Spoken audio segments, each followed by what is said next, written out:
जय मसी। आज हामी रानीबाङ तङ्गरङको यात्रा जोस प्रसार यात्रामा हामी त्यहाँ पास्टर बाबुहरू हुनुहुन्छ अनि हाम्रो भाइ एल्लर भाइ हुनुहुन्छ अनि हामी यसरी आज चाहिँ डाँडापाखा भिरपाखा यसो घुम्न आएको छौँ र प्रभुको सेवाकै प्रार्थना साथ हामी चाहिँ बिरामीहरूलाई चाहिँ प्रार्थना गर्न हामी आएका छौँ है। हाम्रो यात्राको लागि सबैजनाले प्रार्थना गरिदिनुहोस्। देश विदेशमा छरिरहनुहुने सम्पूर्ण मित्रजनहरूप्रति प्रार्थनाको रिक्वेस्ट छ। प्रभुले आशीष दिनुभएको होस्। आजको यात्रा कस्तो भयो साथीहरू? धेरै राम्रो छ, रमाइलो छ, मेरा बोका छ, के गर्ने त्यही त हो नि।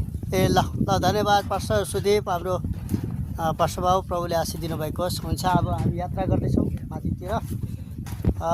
धेरै रमाइलो ठाउँ छ, गाउँ छ। हामी गाउँमा यसरी आइपुगेका छौँ।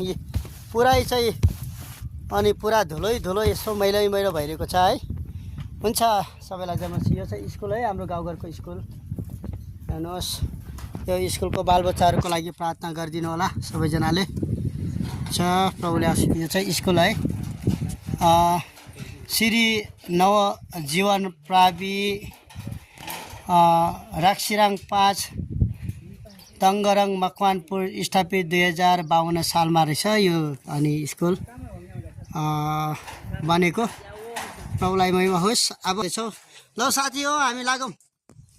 ल हामी लाग्नेछौँ है अब। ल हुन्छ, अब हामी लाग्दैछौँ।